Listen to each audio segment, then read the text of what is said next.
The parable of the unfaithful steward. Gospel of Luke, chapter 16, verses 1 through 13.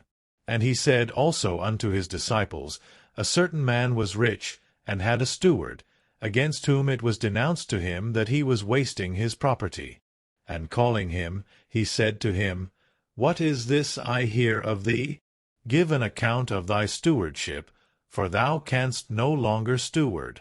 Then the steward said within himself, What shall I do? My Lord takes away my stewardship from me.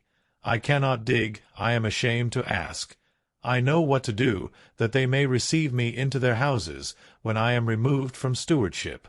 And having called the debtors of his Lord, each one separately, he said to the first, How much do you owe my Lord? He said, 100 measures of oil. And he said unto him, Take your receipt, and sit down quickly, and write 50. Then he said to the other, How much do you owe? And he answered, 100 measures of wheat. And he said unto him, Take thy receipt, and write 80. And the Lord commended the unfaithful steward for his guesswork. For the sons of this age are more guesswork than the sons of light in their generation. Explanation of the parable. At first glance, the parable of the unfaithful steward may be puzzling. Why does Jesus, who always condemns dishonesty, praise a man who cleverly reduces the debts of his master's debtors? However, it is important to understand that Jesus is not justifying dishonesty, but emphasizing the wisdom of the steward, his ability to adapt quickly to a difficult situation.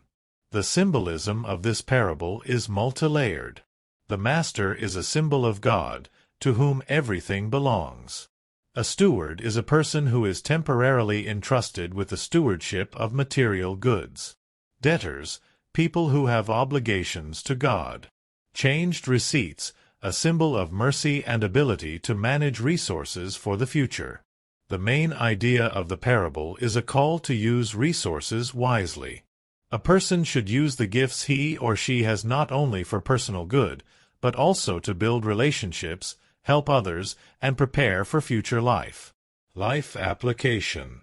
In modern life, the situation of the steward resembles many life circumstances when a person loses a familiar source of income, faces a crisis, or is forced to reevaluate his or her lifestyle.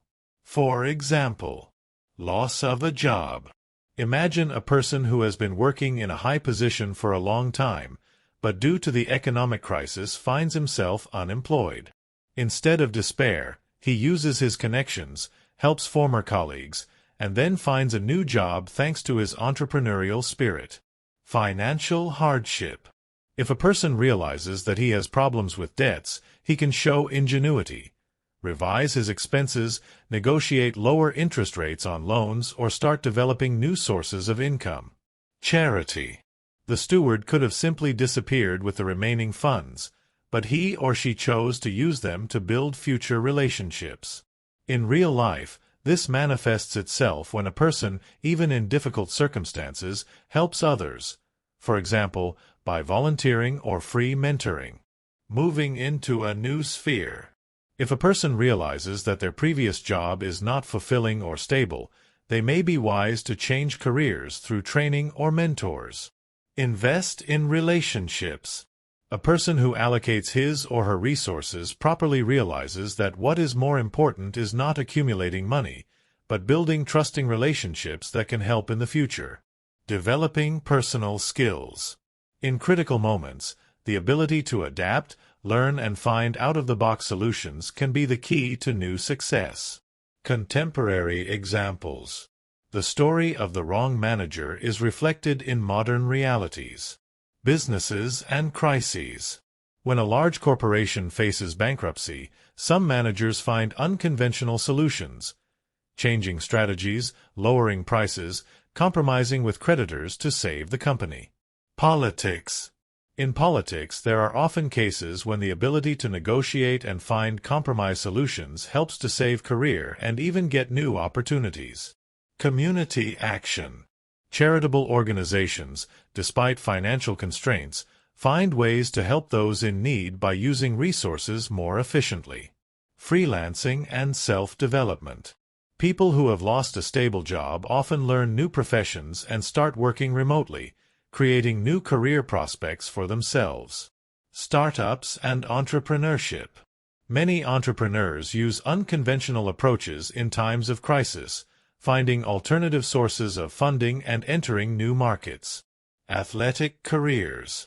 Athletes who have ended their careers often find a new path, such as becoming coaches, commentators, or opening their own academies. Psychological parsing. From a psychological perspective, the behavior of a mismanager shows several key aspects. Flexibility of thinking. He quickly adapts to new realities, indicating a high level of emotional intelligence. Social capital.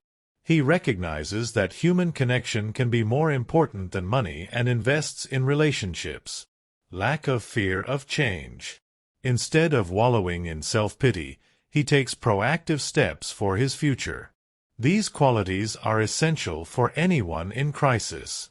Realizing that material possessions are temporary and that connections and reputation can make all the difference helps one look at life more broadly.